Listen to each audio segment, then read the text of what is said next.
Shalom, everybody. Welcome back to our Rav Gottlieb's articles in the back of Giving, the English translation for Matan Torah.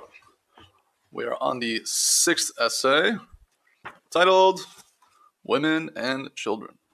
The Rebbe Shlita begins. In his discussion of the concept of observing the Torah, quote, for its sake, Bal HaSulam quotes the following statement of Maimonides, the Rambam, from the Laws of Repentance, chapter 10, quote, the significance of being occupied with Torah in the mitzvot for its sake, the Shema, must not be revealed to women and children, for they would not be able to bear it. The statement seems to be treating women as inferior. Is that indeed the position of Judaism? There is nothing in Judaism that prevents a woman from attaining any level of serving God. Indeed, every woman is obligated, the same as every man, to work toward attaining a state of cleaving to God, tvekut. There are many spiritual levels, and all of them can be found among women. For example, there were female prophets that arrived at prophecy by way of great effort in refining their character. Our role as humans is to reach the state of cleaving to God, tvekut, as we've spoken about in second and fourth essays in the back of the Sefer. Just as he is merciful, so too we should be. Just as he is all-giving and loving, so too we must be. So to refine ourselves, to be less receiving and more altruistic, women have the same job in terms of their inner work. It's no different in regards to the goal of Dvekut. That's for humanity. All of us. A woman's potential to fulfill this role is in no way inferior to the potential of a man. Then how can we understand this quote from Maimonides? More to the point, how can we interpret Baal HaSulam's use of this statement in the context of his essay, The Giving of the Torah, Matan Torah? Rebbe Baruch Shalom Ashlak has explained that the expression women and children is not used here in its plain meaning, but rather is a code name that refers to a spiritual state that may apply to any person regardless of their gender. To understand this fully, let's first consider what is meant by claiming that for its sake, the Shema, must not be revealed to certain people. Rebbe Baruch Shalom points out that anyone can just open a book, including the writings of Maimonides himself, and see what is written regarding this. Isn't what is written already revealed? The answer is based on the principle of Baal HaSulam that wherever our sages said that something is prohibited, asur, the intention is that it is impossible. According to this, Maimonides' statement is understood as saying it is impossible to reveal the practice of Torah for its sake, the Shema, to certain people because they cannot bear it. It is difficult to bear the idea of serving God without any expectation or intention to get some reward.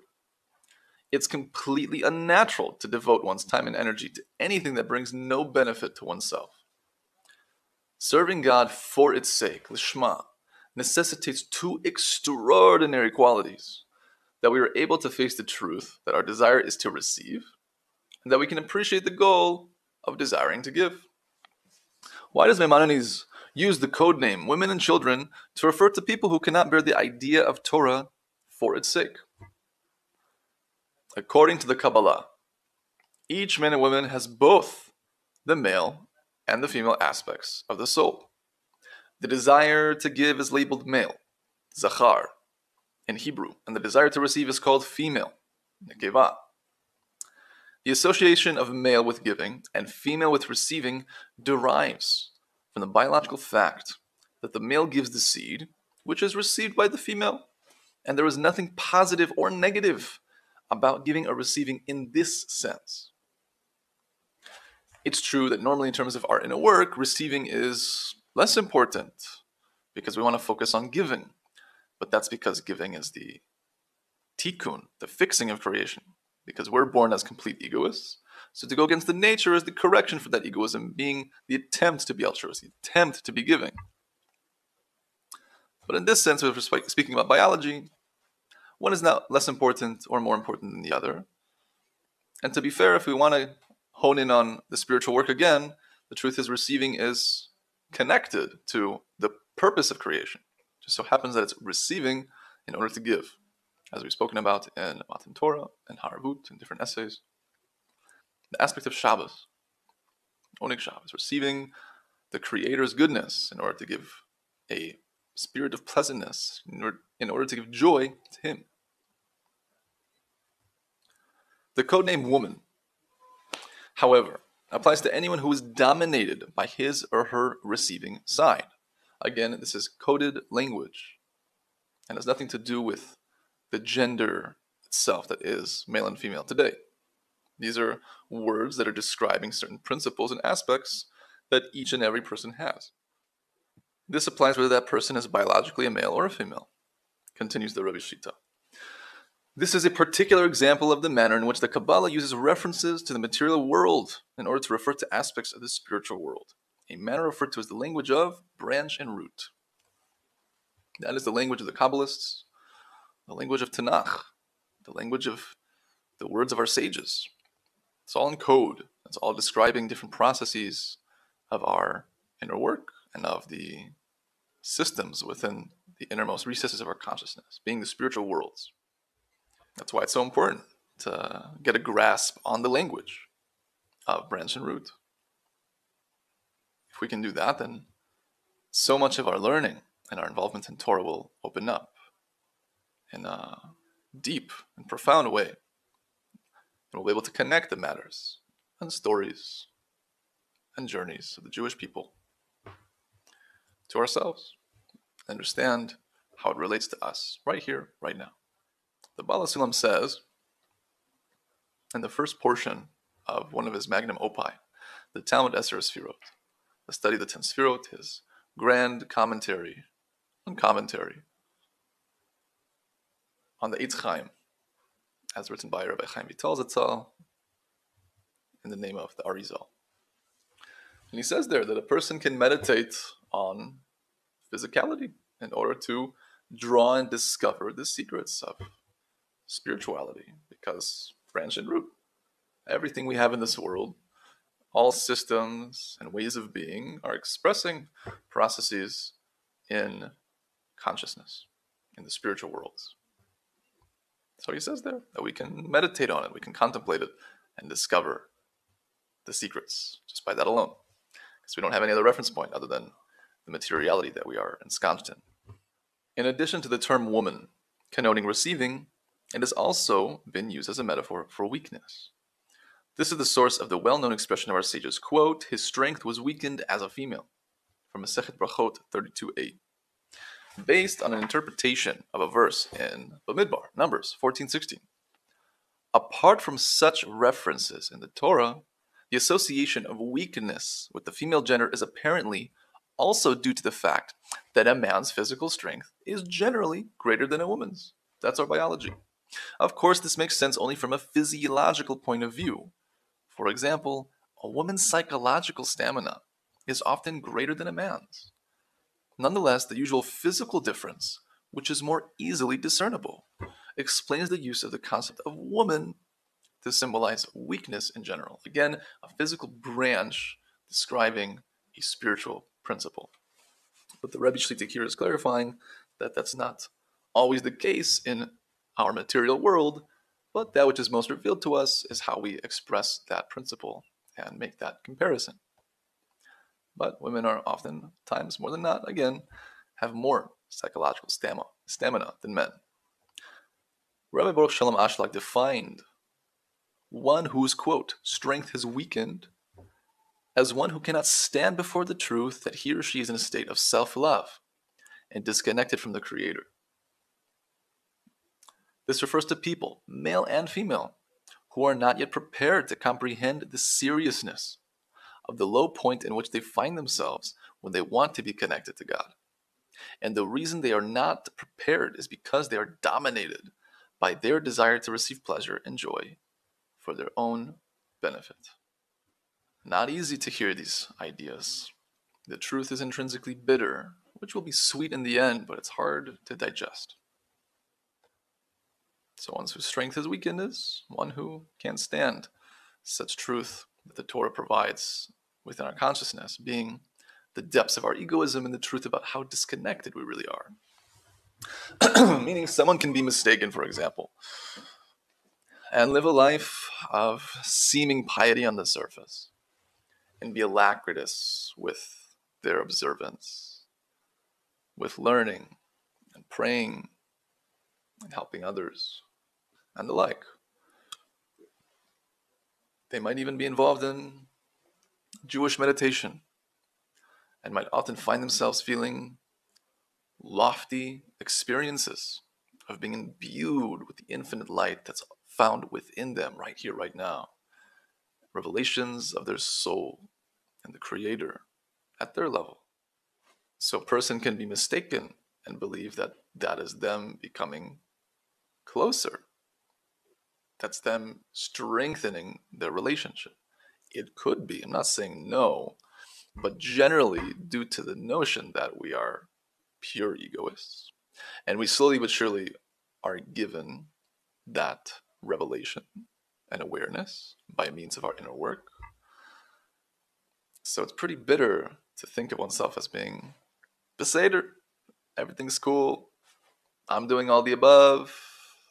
And I'm getting some lofty experiences here and there. Okay, a little bit of peaks and troughs here and there, but I'm really moving on up the ladder. But in regards to the Bala Sulam's simple definition of what it means to be close to the Creator, which is giving, the more giving we are, the more refined we are, the closer we are to His character, therefore closer to Him. So everything I just mentioned, if someone is abiding by that level of consciousness in their service and doesn't have any awareness of their ego, and is just enjoying Torah mitzvot and is not really honing in on the inner work and the bitterness of the self-criticism, being the left line, they're just in the right line, then it's falsehood. They're living a life of lies in regards to the truth that is their egoism and the true level that they're attempting to reach, which is giving in order to give, the level of the tzaddik. Not easy. Those are the ones whose strength has weakened, says the Rebbe Tzila. In any case, there's the notion that those who are ready will come to the revelations. But those who are not ready, we don't reveal it to them. We don't want to put the stumbling block in front of them. Because it could be that if they are at the state of consciousness of a woman and child, they need to be there. There's no skipping steps. We all go through those motions. But at some point, there will be a necessity. Hopefully, the individual will have the awareness to at least desire to pass the threshold. The Rebbe Shlita continues. This demonstrates again that Maimonides' statement clearly cannot be applied to women in the plain sense of the term. For there are countless women who do have a well-developed sense of truth and have the integrity to overcome selfish desires and live according to the dictates of truth. And again, as mentioned, there were prophetesses, women who reached the level of nevuah, women who were cleaving to the Creator, who had devekut. So obviously the notion of for its sake, keeping the Torah and mitzvot lishma, was revealed to them. Because without the awareness that such a reality is possible to obtain, they could not focus and hone in on that goal and therefore draw that reality to themselves and work on attaining it. So if there were women prophetesses, by definition, surely they knew what it was meaning to say for its sake, because they were at that level. It's impossible to say that you can't reveal for its sake to a woman by the surface level understanding. It's something deeper, as we're learning here. The translator adds a paragraph here. It is important to acknowledge the insult to women when negative traits are referred to as women, whatever the explanation may be for this manner of expression. Rabbi Gottlieb, the Rebbe Shlita, has expressed his regret that the use of the codename women in this way has caused people emotional pain. The intent here is to reveal the inner truth that is expressed in Maimonides' statement, although one should refrain from continuing to express it in this way. The inner meaning expressed by Maimonides is eternally true. The idea of serving God for its sake cannot be revealed to a person with a selfish desire to receive and a weak ability to overcome that desire, seeming to imply someone who has no desire to reach the higher level because they can't overcome their desire to receive for themselves alone and can't take an iota of a step outside of their egoism. The idea of service for the sake of heaven must also not be revealed to children. A childlike person is an undeveloped being who has yet to grasp the true meaning of life. The child gives significance to what is unimportant and then devalues what is significant. The prime example I like to reference is when there could be an absolute genius of Torah, a scholar, or a true righteous person, a tzaddik, giving a class, let's say on Shabbat. It's a wonderful class. Amazing wisdom being revealed and brought down and applied on a practical level to one's inner work. Something that could really change one's life if they listened to it, meditated on it, learned it again, and integrated it. And the child, as opposed to sitting in and listening to the class, is outside the shul or outside the synagogue, playing soccer, sucking on their lollipop, just hanging out. So too, the inner aspect of us that is a child is when we choose nonsense, in contrast to the choices of connecting our consciousness, minute by minute, moment by moment, to things that connect us to the Creator, to things that inch us closer, step by step, to attaining dvekut, adhesion to the Creator. In contrast to that, we do whatever we do. And we are like children who don't have the ultimate focus, the most important thing in life, being the ultimate connection with the Creator. A small child cannot appreciate what is given to him or her, continues the Rabbi Shita. So it is thrown away after only a little play. Pick up the toy, couple minutes, next. And so it is in spirituality. When we cannot appreciate the great gift that has given us, whether it be the greatness of loving the other, or the connection with the Creator, then we are considered children. The Baal Shalom says, the more someone is grateful and thankful to the Creator for every little thing, the more they can be given. They're showing that they can make efficient use of the experiences that are being brought to them at every moment. The Creator is always giving us opportunities in every moment of our lives to even contemplate for the moment that we're breathing and our blood is pumping, and to give thanks. By means of that thanks, our vessels expand, because a loving father wants to give to their child more and more if they appreciate it, if they know what they're being given. Not that we can ever know the infinite goodness that we're always being given by our life in itself, but if we at least try and say thanks and really meditate on all that's been given to us and arouse the consciousness of gratitude, then we can expand our kalim, expand our vessels more and more. This is not a question of a lack of knowledge, being if we are considered as children. As children lack plenty of knowledge, they're young. But of a lack of inner understanding that one's path in life should be in the direction of loving the other and loving God. Not in the direction of self-love, being egoistic love. What can a child do? What can be done if a person sees that he or she is not prepared at this time to face the truth? The truth can be annoying and painful. And a person dominated by childishness is not prepared to take on the required spiritual work. The remedy is for such a person to attach himself or herself to Sofrim and Sfarim, scholars and texts. By texts, the books, we mean holy books, books of truth. These are books that deal with the central point of truth, which is the only point of significance, mainly our connection with God. True scholars are people who follow this path of truth. In essence, Sfarim V'Sofrim, books, and the holy people who wrote the books. We're trying to connect ideally to the actual authors of the holy books we're reading from. Plenty of what we're reading are from people who are passed away. So perhaps connect to those who are continuing in that line, continuing in their ways. Why? You are where your thoughts are. Think good and it will be good. We attract reality to ourselves through our consciousness. We are partners in creation after all. We're co-creators. And as far as the Tanya is concerned, we envelop our consciousness with garments by all that we learn. We envelop and put the garments of the wisdom and understanding, the light of that which we learn upon our soul. We're garmenting our soul with the consciousness of the author.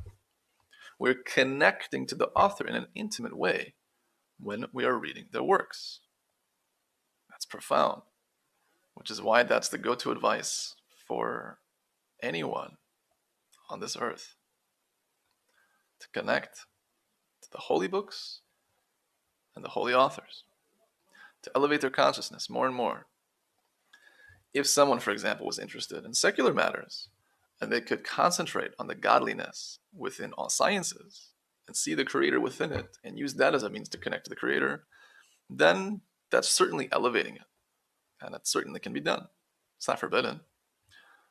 But if someone has the free time, in theory, connecting to the holiest texts, coming from the holiest consciousness, is the most efficient thing in order to rise to the highest levels. Each person at their level, perhaps there is a different dynamic, but in any case, we should all defer to our spiritual master. If we have one, if not, Bezrat Hashem, with the Creator's help, we should be able to take one on and pray for one, find one. No one is exempt from this spiritual work. Each morning we see the blessing, blessed are you, who has made for me all that I need. If that is so, then no one can claim exemption on the basis of the excuse that he or she lacks the resources to do what is required. We have everything we need in this very moment to do the right thing, to step closer to the Creator. Each of us receives from God the qualities with which we are to work. People look at others and say, well, they have fine qualities. This one is diligent, that one is persistent, and that other one has the strength to overcome difficulties. Certainly they weren't referring to me when our sages delineated the path one must take. No one can exempt themselves in this way, for God gave each individual the precise qualities and character that are uniquely necessary for him or her. With those qualities, we are to begin to work. The world is waiting for us. Each one of us has a very special individual gift and purpose to give. And we have exactly what we need to at least start to fulfill our mission. I would like to note that seeing the fine qualities of others, whether it's their diligence or persistence or strength to overcome difficulties, is an amazing thing. And we should do our absolute best to see the good in others. Why? We're blessing them just by judging them favorably. We're blessing that individual just by seeing the good in them. There is a deep transference of positive consciousness and energy. It's called an ayin tov, a good eye, a good heart, to think good of them. This is much of the inner work and has to do with the group work. That's going to be the 10th essay here in this collection of essays. But in any case, we should think good of others. Very important. And the truth is, if we see the diligence, the persistence, or the ability to overcome difficulties in other people, whatever the positive trait we see in others, the truth is that trait is within us. Perhaps it's true that they have a stronger level of that quality, but anything we notice in the other, even more so anything outside of ourselves that we observe, is within us. Because every person is an olam katan. It's a small world. Everything is within, especially the qualities that we observe. So much so that if we see negative qualities in the other, that's actually the Creator revealing in our consciousness that what we're seeing in that person and judging that person is actually within us. And the only reason we're seeing it is because we have yet to make a tikkun, a correction on that aspect within us. So as opposed to continuing the judgment on the other person, God forbid, we make note that, oh, I'm actually being given a huge gift, a revelation within my own self of an opportunity that I have to elevate something within me by means of the Creator's help, and ask Him to help elevate this quality within me. And to do just that, to deflect the judgment, to not even think about the other in that negative fashion, but to instantly elevate that matter and say, wow, that's got to be within me somehow. Let's find out what's going on. Such a tool, certainly, for those who have stepped away from the consciousness of woman or child in regards to what we're learning here. Because that's the bitter truth. That's the truth for those who can handle, in contrast to the ones whose strength has been weakened, who can't handle. People who now have a faulty character, whom Maimonides, Rambam, called women and children, can eventually grow and acquire wisdom and understanding, chokhmah and bina. They can also eventually attain the level of lishma, for its sake. And our sages said that by means of lo lishma, not for its sake, a person will come to for its sake, lishma. We learned more about this in the last essay of levels of self-love. Each of us begins with lo lishma, not for its sake. That is, service of God on the basis of self-interest. I want reward, I want to be paid in this world and the next. There is no other way to begin, for our primal nature is to receive pleasure and joy for our own benefit. As we progress, we can take tiny steps, and by way of work and Torah and the mitzvot, we can gradually approach the goal of observing Torah lishma, for its sake. In the end, we will desire to do only what is pleasing to our Creator, and we will not at all be motivated by self-love. This is an arduous process, and a bittersweet one, due to the difficulty of seeing the truth of our egoism. In any case, the Baal Sulam advises us to spend the exceeding majority of our day in happiness, and to meditate on ourselves as if we're already in a state of perfection, of perfect emunah shlema, already being in Gemar Tikkun, our final correction, to draw that reality upon ourselves. But what we're speaking about here, as far as the awareness of the ego, that is best done in the last 30 minutes of the day, doing an accounting of the day and accounting the soul, a cheshbon nefesh. It's good to clarify that one who has not been successful to be in the right line in that day, meaning to be in happiness the majority of the day, that individual is not allowed to criticize themselves and do the soul accounting. They don't have the necessary fuel of the goodness within them to anchor them. Meaning, if they went into self-criticism, then, God forbid, they could risk falling into a deeper level of anxiety, depression, and the like. So, just want to brush upon the right and left line a little bit more. The middle line, of course, being, if we're successful, to be in the left line and to criticize our day, to see truly where our intention was throughout the events of the day and throughout our intentions and even our Torah mitzvot and the like, then we should be happy. We should be happy of all the revelations and the truth that we see within ourselves, the truth of our egoism, because to be revealed the truth within one's consciousness is a great salvation from the Creator. And it takes a lot of help from the Creator to receive such revelations, to receive such awareness. So one should be exceedingly happy, ideally. And that happiness from seeing the truth in the self-criticism aligns one back to the right, so to speak. So because they go right, left, right, that's considered the middle line. And that's the line we should be walking in a general sense. So if someone's been hearing this essay and thinks, I might be woman, child, or both for most of the day, it's okay. You should be very happy you've come to that awareness, because there are billions of people who can live their whole lives without ever even becoming aware of such a concept. The next essay is called The Nations of the World. We'll be learning about the nations within us, because every person is a small world. All the best. Have a most wonderful day.